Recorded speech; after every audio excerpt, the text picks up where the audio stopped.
Assalamualaikum warahmatullahi wabarakatuh. Selamat pagi anak-anak.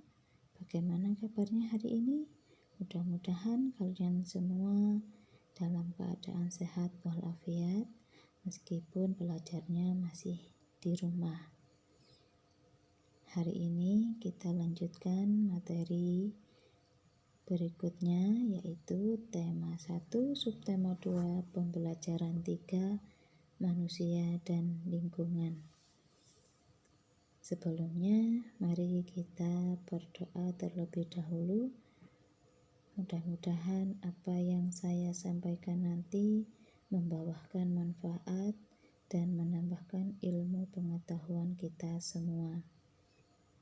Berdoa mulai.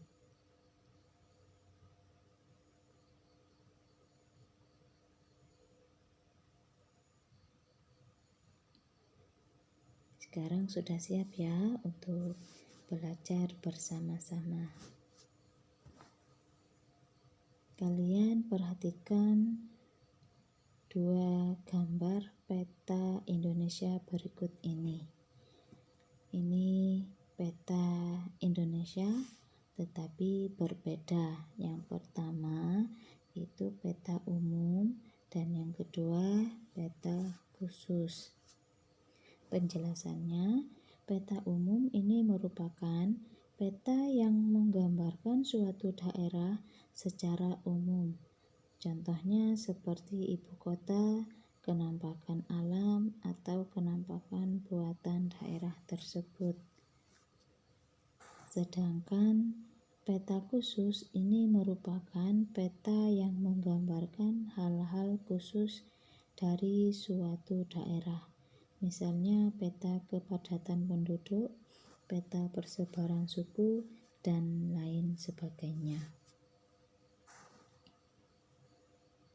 Coba kita amati peta di atas.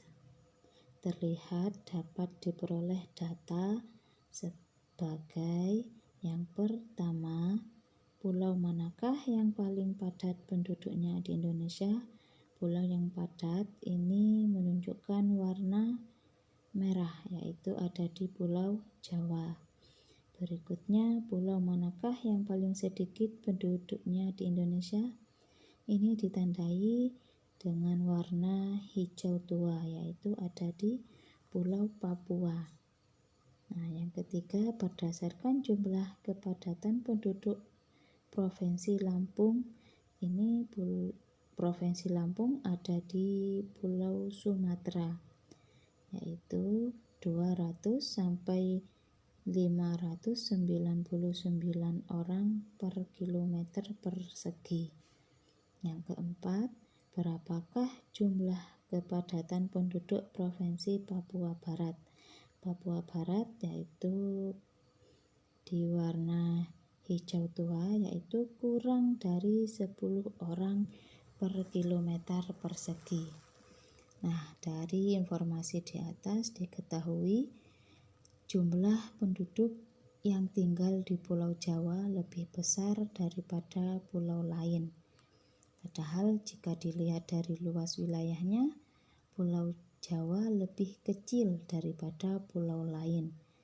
Akibat dari padatnya penduduk di Pulau Jawa, luas lahan pertanian ini semakin sempit, dan sebaliknya banyak lahan di luar Jawa belum dimanfaatkan secara optimal karena kurangnya sumber daya manusia.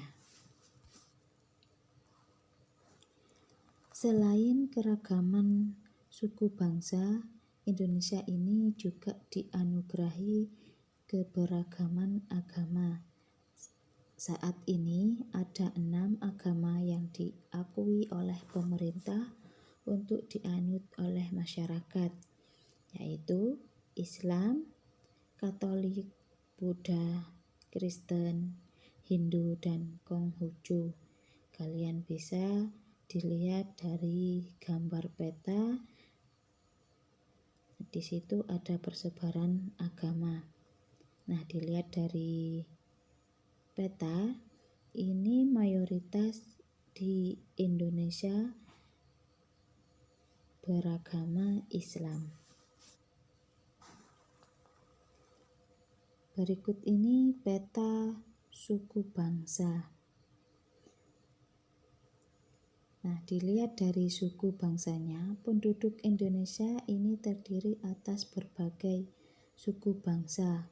Suku Jawa ini merupakan suku terbesar, disusul dengan suku Sunda. Nah, seperti yang kita lihat di peta ini, di Pulau Jawa ada suku Jawa. Nah, termasuk suku Bawean, suku Tengger, suku Osing. Di suku Sunda ini juga ada suku Baduy. Ada suku Banten, suku Cirebon, dan suku Betawi ini yang ada di Pulau Jawa. Kalian lihat lagi di Pulau Sumatera, itu ada suku Melayu, suku Batak yang terdiri dalam suku bangsa, dan suku Minangkabau, suku Aceh, suku Lampung, dan suku Kubu. Nah, Indonesia ini merupakan bangsa yang besar yang memiliki beragam suku dan budaya. Mari kita bersama-sama membaca teks tentang kerukunan umat beragama di Indonesia. Kerukunan umat beragama merupakan bentuk hubungan antar manusia yang damai berkat adanya toleransi beragama. Toleransi beragama adalah suatu sikap saling mengerti dan menghargai tanpa adanya sikap membeda-bedakan dan mengecilkan umat agama lain. Kerukunan umat beragama di Indonesia. Kerukunan umat beragama sangat penting bagi bangsa Indonesia untuk mencapai kesejahteraan hidup. Seperti yang telah kita ketahui bahwa Indonesia memiliki keragaman yang begitu banyak. Salah satunya adalah agama. Meskipun mayoritas penduduk Indonesia memeluk agama Islam, namun ada beberapa agama lain yang juga dianut, yakni Buddha, Hindu, Kristen, Katolik, dan Konghucu. Setiap agama tentunya memiliki aturan masing-masing dalam menjalankan ajaran agamanya. Namun, perbedaan ini bukanlah alasan menjadi pemecah belah, namun justru menjadi pemersatu dan memperkaya nilai-nilai dalam masyarakat. Sebagai satu saudara dalam tanah air yang sama, kita harus menjaga kerukunan umat beragama agar bangsa dan negara kita tetap menjadi satu kesatuan yang utuh. Tri Kerukunan Umat Beragama merupakan program yang dicanangkan pemerintah untuk menciptakan kehidupan beragama damai dan rukun. Program ini menghendaki adanya kerukunan antar umat beragama dalam satu agama atau intern umat beragama. Kerukunan antara umat beragama yang satu dengan agama lain dan kerukunan antara umat beragama dengan pemerintah. Hal ini perlu dilakukan untuk mencegah munculnya konflik dalam kehidupan beragama. Tri Kerukunan Umat Beragama bertujuan agar masyarakat Indonesia bisa hidup dalam kebersamaan. Meskipun banyak perbedaan, program ini harus diwujudkan agar tidak terjadi pengekangan dan pengurangan hak-hak dalam menjalankan ajaran agama, seperti dalam pendirian rumah ibadah, pelaksanaan ibadah, dan hari besar keagamaan, serta penyiaran agama. Tri Kerukunan Umat Beragama dimulai dengan kerukunan antar umat beragama dalam satu agama atau intern umat beragama. Perbedaan pandangan dalam satu agama dapat memicu terjadinya konflik dalam agama itu sendiri. Oleh karena itu, perbedaan pandangan ini haruslah diupayakan agar tidak saling merasa bahwa pandangannya adalah yang paling benar. Kerukunan umat beragama selanjutnya adalah kerukunan antar umat beragama yang memiliki pengertian kehidupan yang rukun antar masyarakat meskipun berbeda agama dan keyakinan. Dalam hal ini tidak terjadi sikap saling curiga mencurigai serta selalu menghormati agama masing-masing. Selain itu, juga tidak saling memaksakan agama kepada orang lain. Adapun kerukunan umat beragama yang terakhir adalah kerukunan antar umat beragama dengan pemerintah mengandung pengertian bahwa tiap-tiap umat beragama dapat bekerja sama dan bermitra secara baik dengan pemerintah dalam menjaga kehidupan bermasyarakat, berbangsa, dan bernegara.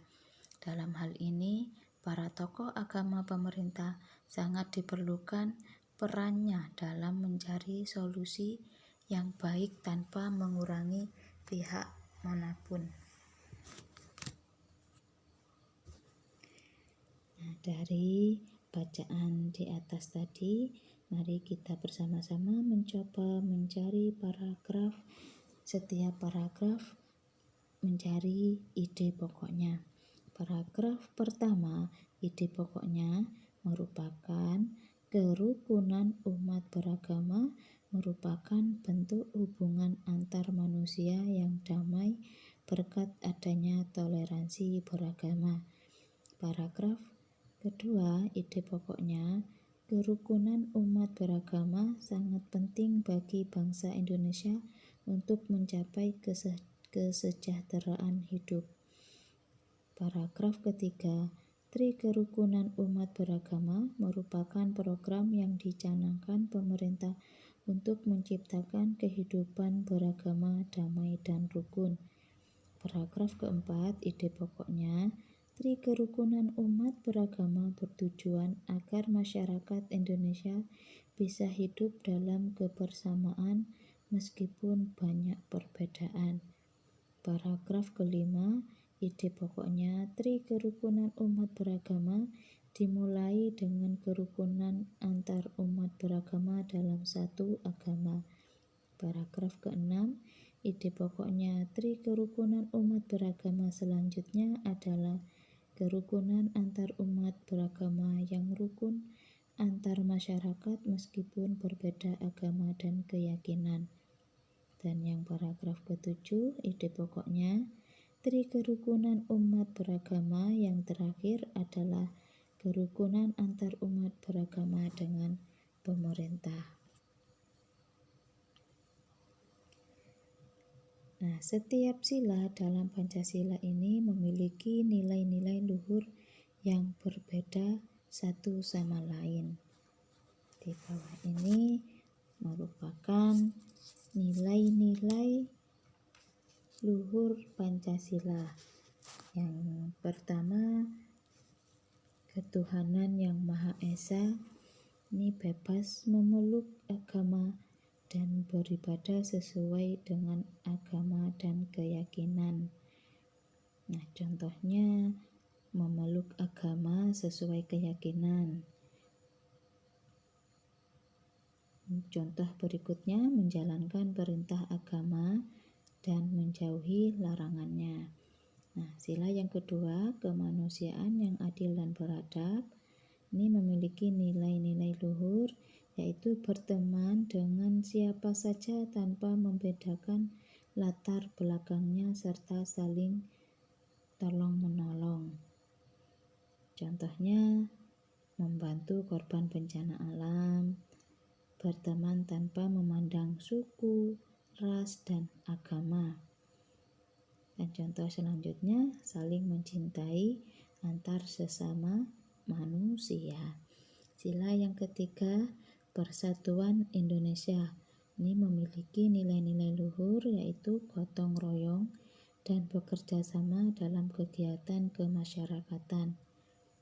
Seperti contohnya membiasakan gotong royong, mencintai produk dalam negeri, menjaga kelestarian budaya bangsa. Nah, sila yang keempat, kerakyatan yang dipimpin oleh hikmat kebijaksanaan dalam permusyawaratan perwakilan. Ini memiliki nilai luhur, bermusyawarah untuk menyelesaikan masalah serta menerima pendapat orang lain demi kemajuan bersama. Ini contohnya membiasakan musyawarah dalam mengambil keputusan, menghormati dan menghargai pendapat orang lain, menerima dan menjalankan keputusan bersama dengan penuh tanggung jawab. Nah, sila yang kelima, keadilan sosial bagi seluruh rakyat Indonesia. Nilai luhurnya memiliki kedudukan yang sama di mata hukum. Contohnya, memperlakukan rakyat sama di mata hukum, menghargai hak orang lain, memberi kesempatan yang sama kepada rakyat dalam pemerintahan. Berikut ini contoh perilaku yang tidak mencerminkan nilai-nilai Pancasila. Di lingkungan sekolah, ini yang tidak mencerminkan nilai-nilai Pancasila, memilih teman hanya yang kaya saja, tidak mau meminjamkan peralatan sekolah kepada teman, menyontek, berkelahi, tidak mau mengikuti upacara bendera, mengejek teman. Nah, di lingkungan rumah yang tidak mencerminkan nilai-nilai Pancasila, tidak melaksanakan ibadah sesuai dengan agamanya, tidak mau berbagi makanan dengan anggota keluarga yang lain, bermalas-malasan, membantah orang tua, memaksakan kehendak kepada anggota keluarga, berbohong. Nah, sekarang di lingkungan masyarakat, ini tidak mau menjenguk tetangganya yang sakit, melarang orang lain melakukan peribadahan sesuai dengan agamanya, minum minuman keras, dan berjudi, tidak mau mengikuti kegiatan kerja bakti, ronda, dan rapat lingkungan, suka pamer kekayaan, mencuri, menganiaya teman, melakukan kekerasan. Banyak faktor yang membuat bangsa Indonesia ini menjadi sebuah bangsa yang besar yang bisa disandingkan dengan bangsa-bangsa besar lainnya di dunia. Banyak faktor pula yang menjadikan kita semakin bangga menjadi warga Indonesia. Faktor apa saja yang menjadi Indonesia ini besar? Yang pertama, nilai-nilai luhur yang hidup di tengah-tengah masyarakat. Nilai-nilai luhurnya seperti kita saling menolong, saling gotong royong, saling menghargai. Wilayah yang kedua, wilayahnya yang luas dan berupa kepulauan. Ini Indonesia memang kaya dengan kepulauannya. Yang ketiga, letak geografis dan strategis, di mana Indonesia ini diapit oleh dua benua, yaitu benua Asia dan benua Australia. Dan juga Indonesia itu juga diapit oleh dua samudra, yaitu Samudra Hindia dan Samudra Pasifik. Jadi letak Indonesia ini sangat strategis dilihat dari perekonomian dan kerjasamanya dengan antar sesama negara.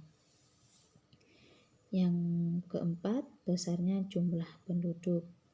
Yang kelima, beragamnya suku, agama, ras, dan golongan.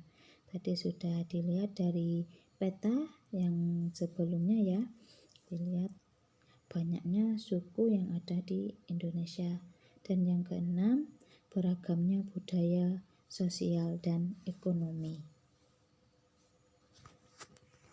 Keragaman yang dimiliki oleh bangsa Indonesia ini tidak terlepas dari pengaruh luasnya wilayah Indonesia.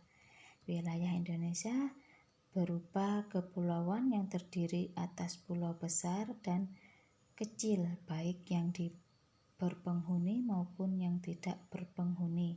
Meskipun demikian, keberagaman ini bukanlah menjadi pemecah, justru menjadi pemersatu bangsa dengan berlandaskan Pancasila. Nah, demikian materi hari ini. Mudah-mudahan bermanfaat bagi kita semua. Segala salah dan hilaf saya mohon maaf. Wabillahi taufik wal hidayah. Wassalamualaikum warahmatullahi wabarakatuh.